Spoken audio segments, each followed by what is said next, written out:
북한 김정은 위원장이 보내온 친서로 제3차 남북 정상회담 성사 가능성이 높아지는 분위기입니다. 하지만 북미 간 신경전이 고조된 상황에서 정상회담까지 넘어야 할 산은 여전히 높아 보입니다. 두 분과 함께 자세한 내용 짚어보도록 하겠습니다. 정영태 북한연구소장, 박원곤 항동대 국제지역학 교수 모셨습니다. 어서 오십시오. 네, 어서 오십시오. 네, 방금 말씀드린 대로 이 북한 김정은 국무위원장 이름으로 보내온 친서, 이를 통해서 3차 남북 정상회담 가능성이 좀 높아지는 분위기인 것 같습니다. 일단 김정은 위원장이 정상회담을 제의한 배경은 어떻게 봐야 될까요? 김정은 위원장이 신년사에서도 이미 그 남북한 관계 개선이라고 하는 그 강한 메시지를 사실 보냈지 않습니까? 네. 거기에 더해가지고 평창 동계 올림픽을 딱 집어서 또 그 참가할 의사를 또 비췄고, 또 이런 차원에서 이제 전반적으로 이제 앞으로 그 북한 입장에서는 자기들은 이제 핵무력을 완성을 했기 때문에 핵국가로서 이제 보다 더 자신 있게 이 평화를 구축해 나가는 소위 평화 환경을 만들어 나가는 네. 그런 의지를 상당히 과시했다고 볼 수가 있죠. 자, 그런 차원에서 본다면은 평창 동계올림픽 참가에 더해가지고 사실상 자기의 그 유일한 그 여동생 그 김여정 위원장을 부위원장을 사실 여기 보내가지고 친서를 전달하게 만들었고, 또 거기에다가 또 초청을 하는 그런 그 말을 전했는데, 그만큼 남북한 관계 개선의 필요성을 느끼고 있는 것은 바로 북한 쪽이다, 이렇게 네. 볼 수가 사실 있죠. 네. 그렇다면은 이번에 그 방북 초청을 하는 것은 그냥 립 서비스 차원에서 한다기보다는 사실은 우리 문 대통령을 초청하는, 거기에는 상당한 진위가 깔려 있고, 그 다음에 우리 대통령 역시도 그쪽으로 참 갈 가능성, 이런 것도 상당히 쥐고 있지 않았느냐 하는 생각도 사실 듭니다. 네. 남북 정상회담이 이루어진다면 사실상 김정은 위원장은 국제사회에 처음으로 데뷔하게 되는 셈 아니겠습니까? 그런데 통상적으로 생각을 한다면 중국이 아닌 이 남북 정상회담을 먼저 택한 배경, 이것은 좀 어떻게 해석을 해야 될까요? 그게 방금 이제 하셨던 질문이랑 다 연계된다라고 생각하는데요. 결국 북한이 이제 평창 올림픽에 참가하게 되고 그 남북 대화를 시작하면서 결국 우리 대통령을 초청하는 그런 수순까지 오지 않았습니까? 네.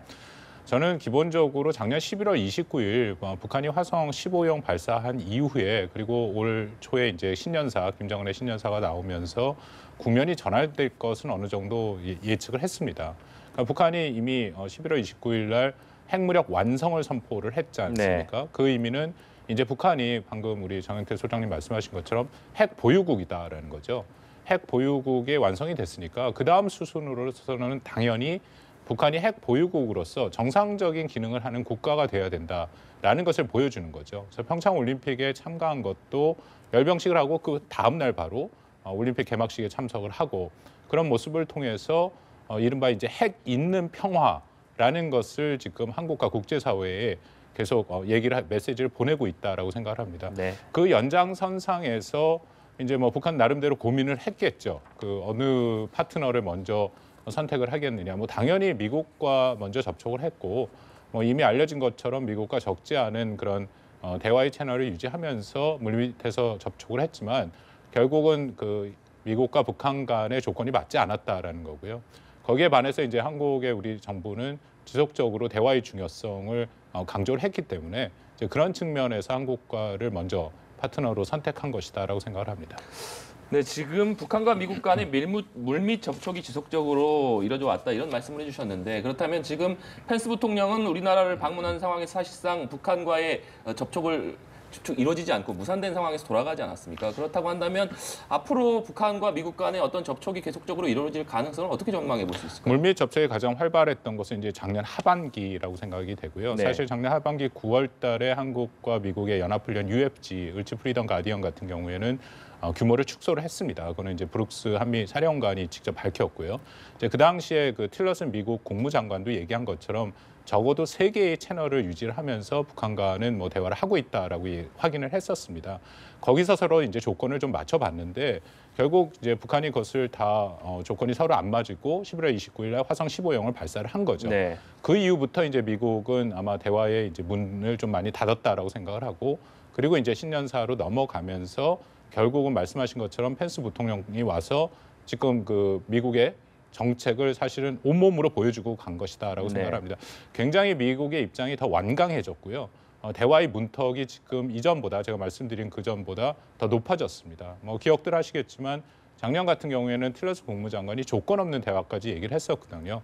지금은 그 펜스 부통령이 와서 분명하게 얘기한 것이 비핵화라는 것은 대화의 시발점이다. 네. 그러기 때문에 이제 비핵화라는 것을 북한이 이제 명확하게 선포를 하고 관련된 조치를 취해야 대화가 될 수 있다. 지금은 그 정도 수준까지 문턱을 높여놨다라고 판단이 됩니다. 네. 이 미국이 북미 간 대화의 문턱을 높여놨다 이렇게 말씀을 해주셨는데 이 문재인 대통령도 이 북한 김여정 특사의 친서 전달에 대해서 이 남북 정상회담은 여건을 만들어 성사시키자 이렇게 밝히지 않았습니까? 네. 이 여건 부분도 이 부분과 북미 간 대화 부분과 연관지어서 생각해 봐야 될까요? 그 뭐 여건을 조성해서 그 남북 대화를 추진하겠다. 뭐 이런 내용은 사실은 그 교과서적인 답변이라고 볼 수가 있습니다. 왜 그러냐면은 첫째 초청 의사를 밝힌다고 해가지고 그 자리에서 자기가 그런 가겠다고 하는 수락한다는 것 자체가 이제 방금 우리 박 교수께서 그 얘기해 주신 것과 마찬가지로 지금 한반도 상황은 단순히 남북한의 어떤 그런 관계 네. 그런 상황이 사실 아닌 건 뭐 이미 이렇게 알려진 사실이죠.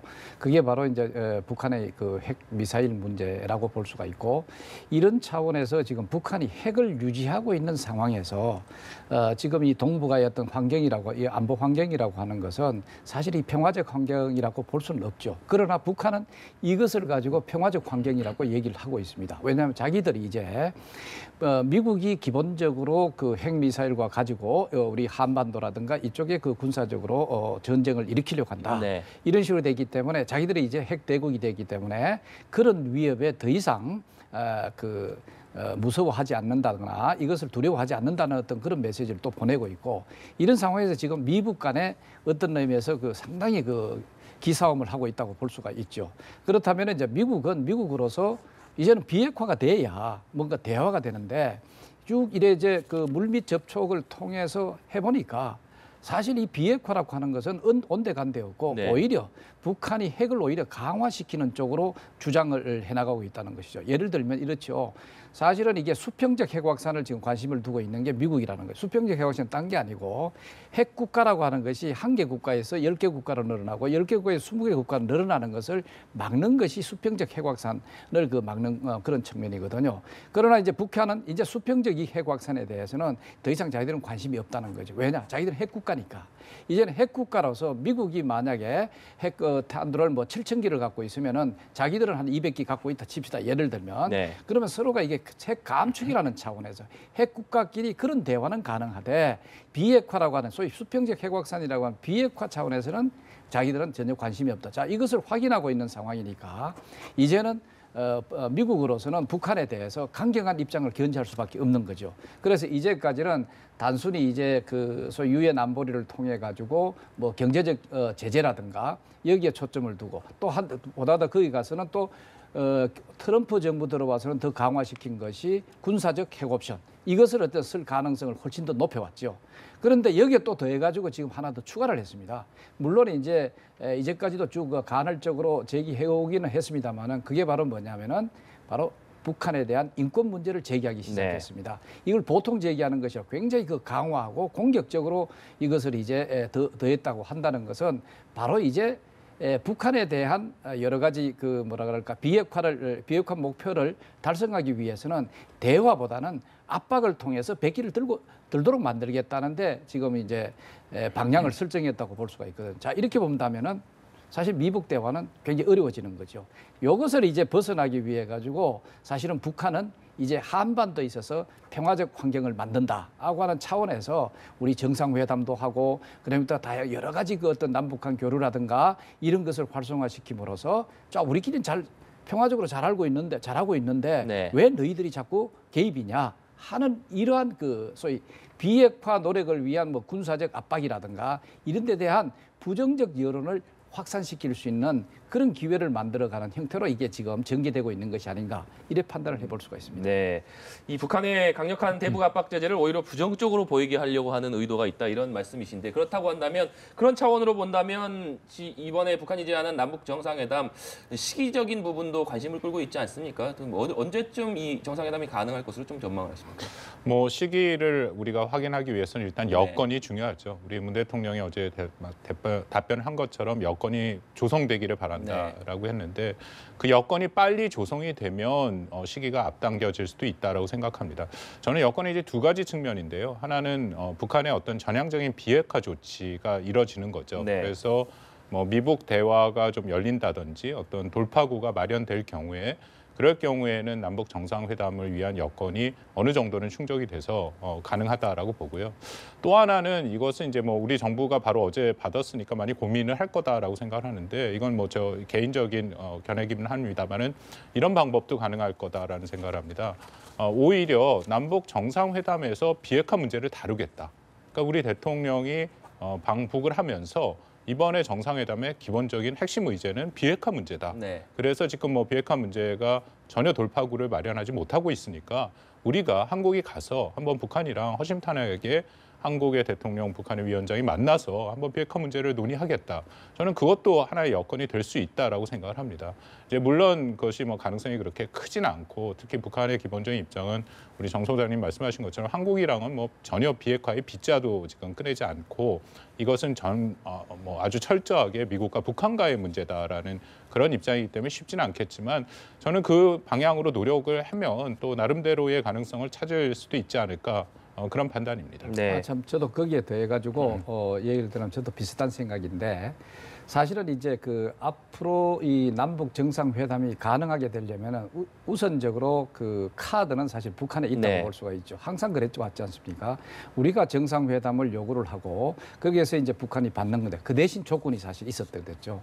예를 들면 뭐 여러 가지 뭐 그 경제적 지원 같은 거, 솔직히 현금 지원이라든가 아니면 여타의 그 요구를 사실 있었다고 볼 수가 있는데 이번 경우도 사실상 그 김정은 체제에서 과연 똑같이 그런 조건을 제시하면서 초청을 수락할 것이냐 하는 데 있어서는 그렇지 않을 거라는 가능성이 있습니다. 왜 그러냐면은 이제는 이 정상회담이라고 하는 그 자체에 오히려 그 김정은 정권이 더 목표를 갖고 있다 이렇게 볼 수가 있으니까 이런 그 전제 조건 예를 들어서 뭐 경제적 지원의 어떤 전제 조건을 한다든가 아니면은 한미연합 군사 훈련이라든가 아니면 미북 대화와 관련된 어떤 얘기들이라든가 이런 전제 조건 압박과 제재 거기에서 뭐 이탈을 할 것이냐만 이런 전제 조건을 붙인다면은 사실상 정상회담이 이루어지기 어렵다고 볼 수 있습니다. 그러나 북한은 아마 이걸 전제 조건을 생략하고 오히려 이 그 정상회담을 위한 직접적인 어떤 목적 차원에서 이번에 그 문재인 대통령을 초청하는 것이 아닌가 여기에서 기점으로 생각해 본다면은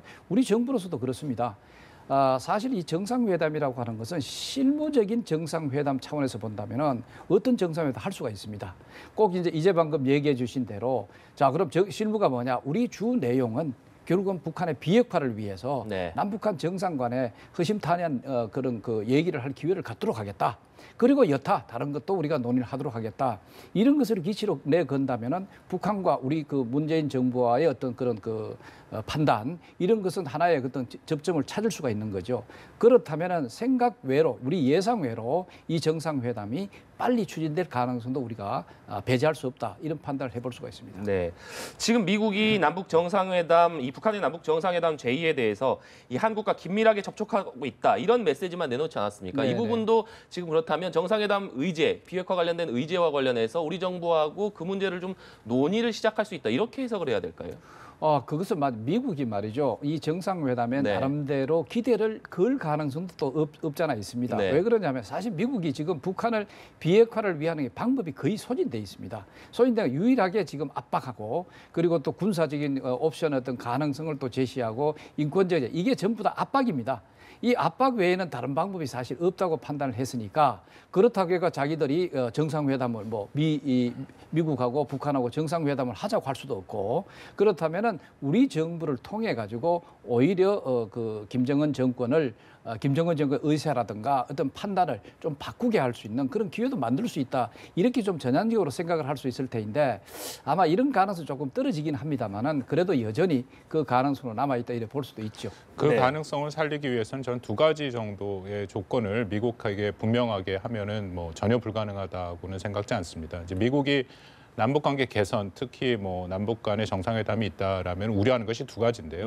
첫 번째는 한반도 비핵화의 목표가 혹시라도 흐트러지지 않을까. 지금 말씀드린 것처럼 북한이 끊임없이 핵 있는 평화라는 것을 계속 얘기를 하고 있으니까 혹시라도 핵 없는 평화를 주창하는 이 비핵화 목표가 흐트러지지 않을까, 그것이 우려되는 거고요. 두 번째는 대북 지금 제재와 압박이 굉장히 강력하게 작동하지 않았습니까? 뭐 사실 우리 문 대통령도 그렇고 트럼프 대통령도 다 인정한 것이 이번에 북한이 그 평창에 참여했고 또 남북 대화가 시작된 것이 강력한 대북 제재와 압박의 결과다라는 것이거든요. 그래서 미국이 만약에 설사 뭐 남북회담의 정상회담이 이뤄지더라도 여전히 한국이 대북 제재와 압박에 지속적으로 참여를 하고 비핵화 목표를 명확하게 견지한다면 저는 그 가능성도 뭐 미국을 설득한다기 뭐 미국과 협력의 가능성도 있다라고 판단됩니다. 네, 지금 이 가장 관심을 끄는 부분이 이 평창 올림픽을 계기로 해서 남북 대화 분위기가 지금 고조됐기 때문에 이러한 평창 모멘텀이 평창 올림픽 이후까지 이어질 수 있을 것이냐 이런 부분 아니겠습니까? 그런데 말씀해주신 대로 지금 북미 간의 어떤 의견 차이 이 부분을 좁힐 수 있느냐 이 지점이 관건일 것 같은데요. 그런데 여기에서는 저는 북미 간의 의견하고는 네. 별도로 네. 남북한 관계에 있어서 뭔가 이 평화적 환경을 조성한다는 목표 아래 뭔가 이게 좀 활발한 대화들이 이루어질 가능성은 오히려 크다고 봅니다. 그게 바로 이제 평창 동계올림픽의 모멘텀을 만들어준 나름대로의 그 의미라고 볼 수가 있는데 네. 그 이유가 사실 북한은 북한으로서 나름대로 남북한 관계 개선, 그것도 뭐 주도적으로 자기들이 원하는 방향으로, 소위 이제 방금 얘기해 주셔서 잘 표현해 주셨는데 핵 있는 평화, 소위 그런 평화 환경을 만드는 데 있어서 남북한 관계 개선을 하는 것이 사실은 아주 핵심적인 것이거든요. 그렇기 때문에 북한은 이 남북한 관계 개선을 하는 어떤 그런 목표라면은 다른 여타의 문제점은 다 어떤 의미에서 수면 아래 내려놓고 그 목표를 향해서 계속 이래 발길질을 한다고 이래 볼 수도 사실 있습니다. 네. 자, 그렇다면 우리 정부로서도 마찬가지겠죠. 문재인 정부는 여러 가지 그 남북한의 관계 개선을 통해서 오히려 핵 문제를 해결을 하겠다고 하는데 기본적인 목표를 갖고 있는 만큼 네. 그렇다면은 그럼 핵 문제 해결이 전제되는 듯 그것이 안 되는 한은 아무것도 하지 않겠다는 것은 아니거든요. 소위 그 마차 바퀴를 두 개 동시에 돌리겠다. 하나는 핵 문제 해결이라고 하는 그 바퀴 하나 하고 그다음에 동시에 남북한 관계 개선을 통해 가지고 또 동시에 목표가 비핵화를 위한 그런 목표를 달성하겠다. 이런 것이기 때문에 핵 문제는 그 지속적으로 뭐 미국 간에 특히 우리 한미 간에 특히 그다음에 또 유엔 차원에 있어서나 이런 그 비핵화를 위한 노력을 적극적으로 동참하면서도 네.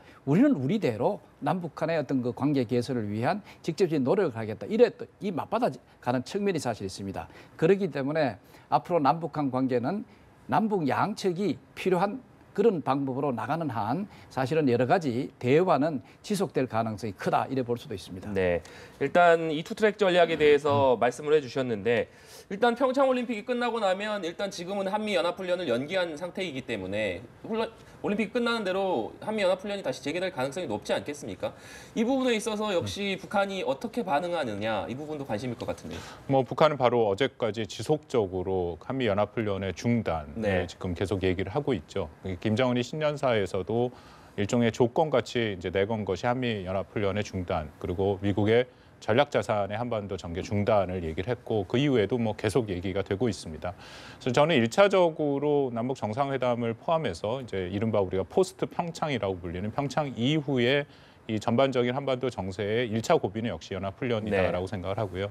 근데 지금 기본적으로 한국도 그렇고 미국도 그렇고 연합훈련의 중단이나 뭐 규모 축소, 재연기는 없다라고 지금 확인을 하고 있습니다. 특히 미국의 입장이 굉장히 강경하고요. 말씀드린 것처럼 작년 하반기에 UFC에서 사실 규모를 축소했었습니다. 7,500명 이상으로 오히려 규모가 축소가 됐고 그 미국이 전개하던 그런 전략 자산도 한반도에 전개가 되지 않았었죠. 그건 브룩스 사령관이 다 인정을 했었는데 그것은 이제 북한에 대해서 어떤 뭐 좀 전향적인 조치였지만 결국 북한은 11월 29일에 화성 15형을 발사를 했고 그 이후에 지금 워싱턴과 미국 트럼프 행정부의 기본적인 방침은 연합훈련의 조정은 없다라는 거거든요. 다시 말씀드리면 북한에 대해서 어떤 형태로인지 비핵화를 유도하기 위한 보상을 할 수 없다라는 게 지금 미국의 입장인데 참 어렵습니다. 뭐 북한은 당연히 이 문제를 걸고 넘어갈 거고요. 근데 제가 좀 조심스럽게 예측을 해보면 이것은 이제 북한도 다 아는 사실이고 그리고 더 이상 뭐 규모 축소는 어느 정도 가능하다라고 봅니다. 그것을 뭐 의도를 했던 안에 의도를 하지 않았던 지금 뭐 일정이 뒤로 밀림으로써 규모 축소는 가능하다라고 하는데 중요한 것은 이제 그 과연 미국이 전개하는 전략 무기가 오냐 안 오냐 이제 그런 것들 특히 독수리 훈련은 야외 기동 훈련이기 네. 때문에 이제 그게 우리가 주목이 되는 부분이죠. 그래서 근데 어쨌든 북한도 이것을 뭐 재연기를 하거나 중단은 불가능하다는 걸 알기 때문에 어느 정도 이것이 훈련이 되면 뭐 한국과 미국을 굉장히 비난을 하겠죠. 그렇지만 전격적으로 어떤 관계를 중단시키거나 아니면 도발을 재개할 가능성은 좀 낮지 않은가. 왜냐하면 지금 일련의 북한이 갖고 있는 말씀드린 핵 있는 평화론에 계속 가고 있는 거기 때문에 네. 그것을 이런 한 가지의 그런 장애물 때문에 중단하지는 않을 가능성이 있다라고 조심스럽게 예측해 봅니다. 네, 말씀해 주신 대로 역시 가장 관심을 끄는 부분이 그 부분일 것 같은데요. 네. 그러니까 이 미국이 대북 압박을 계속해 나가고 있고 예정대로 한미연합훈련이 개시됐을 경우에 북한이 과연 도발을 할 것이냐. 일단 이 교수님께서는 도발할 가능성을 좀 낮게 전망해 주셨는데 선생님께서는 어떻게 보십니까? 그 도발 가능성은 여전히 남아 있습니다.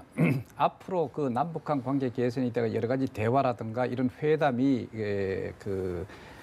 진행되고 있더라도 사실은 북한은 이 무력 수단이라든가 이 도발 수단을 적극적으로 활용할 겁니다. 그렇기 때문에 항상 이 병행 정책 비슷하게 한때는 이게 우리가 그 대화라든가 이런 거 가면서도 네. 이것을 자기 주도적으로 자기가 원하는 방향으로 이끌어 나가기 위해서는 항상 자기들의 또 가장 또 위력적인 수단이라고 하는 이런 군사적 수단을 활용하고 있다는 것이죠. 이건 이미 우리가 많이 봤지 않습니까? 예를 들어서 남북한 군사회담을 하고 있는 중에도 서해 해상에 있어서 자기들의 어떤 도발을 하게 한다든가 뭐 이런 등등의 일련의 벌써 그런 행태들이 있다고 볼 수가 있죠. 김정은 시대에 들어왔다고 해가지고 이것이 결코 행태가 달라졌다고는 저는 보지 않습니다. 자, 그렇기 때문에 만약에 이제 이번에 만약이 아니라 저는 우리 정부로서도 마찬가지 이미 그 공언해 왔고 또 미국과의 관계에 있어서 또 이 자체에서 확인도 했고 이런 건 바로 뭐냐 한미연합 군사훈련은 우리가 정기적인 훈련인 만큼 그건 그대로 한다 이런 측면이 있죠. 그러면 북한은 아마 여기에 도발을 하더라도 뭔가 이 최소한의 그런 도발 모습을 보일 가능성은 사실 있지만 그러나 이 도발로 인해 가지고 남북한 관계를 완전히 0점으로 돌린다. 그래 하지는 않을 것이라는 거죠. 아까 제가 얘기 드린 것과 마찬가지로 북한은 지금부터 남북한 관계 개선과 평화적 환경을 조성한다 하는 이것을 하지 않으면 다른 돌파구가 사실 없는 거예요. 자, 그렇다면은 어떻게 하더라도 이 남북한 간의 이 대화를 통해서 뭔가 이 평화적인 환경이 돌아가고 있다는 것을 세계에 어쩌면 알릴 필요가 사실 있다는 거죠. 그렇게 해서 세계 여론을 미국 일변도의 군사적 강압 정책이라든가 이것을 완화시키고자 하는 또 미국 내에 그러한 그 트럼프 정부의 그 강압 정책을 사실 완화시키려고 하는 그런 모습들이 분명히 깔려 있다는 것이죠. 자, 그렇기 때문에 남북한 관계 개선은 분명히 북한의 필요성이 있다. 우리 정부는 사실 이것을 잘 알고 지나치게 우리가 앞장서 가서 무슨 남북한 관계 개선을 꼭 해야 된다라든가 아니면 우리가 또 더 나아가 가지고 우리가 먼저 네. 많은 것을 깔고 있으면은 사실 이걸 당할 가능성이 사실 있다는 것이죠. 그렇기 때문에 적절하게 이 북한의 행태라든가 이런 것을 잘 파악해 나가면서 상당히 우리 나름대로 그 필요한 방향으로 남북한 관계 개선을 위한 움직임을 보일 필요가 있다 이래 볼 수가 있습니다. 네. 연합훈련 관련돼서 제가 조심스럽게 북한이 연합훈련을 해도 도발의 가능성이 낮다라고 말씀을 걸 조금 부연해서 말씀을 네. 드리면요. 일단은 북한이 만약에 도발을 하면 저는 고강도 도발을 얘기를 합니다. 예를 들어서 ICBM급을 네. 뭐 한다든지 핵실험을 한다든지 유엔 제재 결의안을 위반하는 도발을 얘기를 하는데 그렇게 된다면은 지금까지 해왔던 모든 북한의 노력도 다 수포로 돌아가죠. 첫 번째는 이제 아주 강력한 대북 제재가 이미 작년에 통과된 2397호의 이른바 트리거 조항이 있습니다. 그래서 원유를 건드리게 돼 있고 북한이 이미 대북 제재와 압박에 대해서 상당히 부담을 느끼고 있다라고 우리 알려져 있지 않습니까? 이 뭐 남북 대화를 시작한 것도 저는 그 원인이 하나라고 생각을 하고요. 그래서 그것을 알고 있기 때문에 도발에 대해서 굉장히 머뭇거릴 수밖에 없다라는 것이고요. 두 번째는 만약에 도발을 하게 된다면 지금 우리가 남북 관계를 포함해서 이제 간신히 어떻게 만들어 놓은 이 대화의 분위기가 다 한꺼번에 사라지는 거죠. 특히 미국이 지금 군사적인 옵션까지 얘기하면서 강력한 대북 제재를 하고 있는데 그렇게 되면 더 이상 한국 정부가 얘기하는 대화와 평화 협력은 다 이제 없어지는 것이 되고 미국의 강경한 그런 정책이 다시 한번 등장할 수밖에 없다라는 겁니다. 그래서 그것은 저는 북한도 원치 않는다라는 생각이 들죠. 그래서 아마 조심스럽지만 그럼에도 북한은 뭐 늘 우리의 예상을 벗어나는 행동을 해서 전혀 배제할 수는 없지만 그래도 좀 현재로서는 가능성이 좀 낮지 않는가 그렇게 판단합니다. 그리고 예를 들어서 이제 도발을 우리가 저 이제까지 북한이 뭐 핵미사일과 관련된 시험을 하는 그런 도발로 사실 나왔지 않습니까? 네.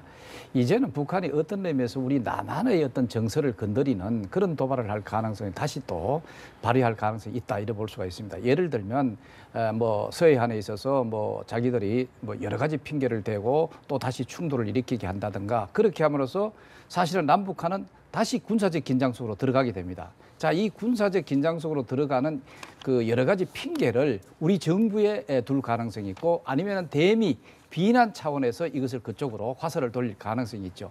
그렇기 때문에 우리 여론 자체가 남한에 있는 여론 자체를 군사적 긴장 쪽으로 지속한다면 전쟁이 일어나는 것이 아닌가 하는 소위 전쟁과 평화 분위기를 북한이 만들 가능성이 사실 있다. 자, 이것을 그러면은 전쟁에서 평화로 가게 하기 위해서는 역시 남북한 대화가 필요하다 하는 쪽으로 다시 이제 속개해 나가는 그런 모습도 우리가 한번 예상해 볼 필요가 있다. 네, 알겠습니다. 오늘 두 분 말씀 여기까지 듣도록 하겠습니다. 지금까지 정영태 북한 연구소장, 박원권 한동대 국제지역학 교수와 함께 얘기 나눠봤습니다. 오늘 말씀 감사합니다.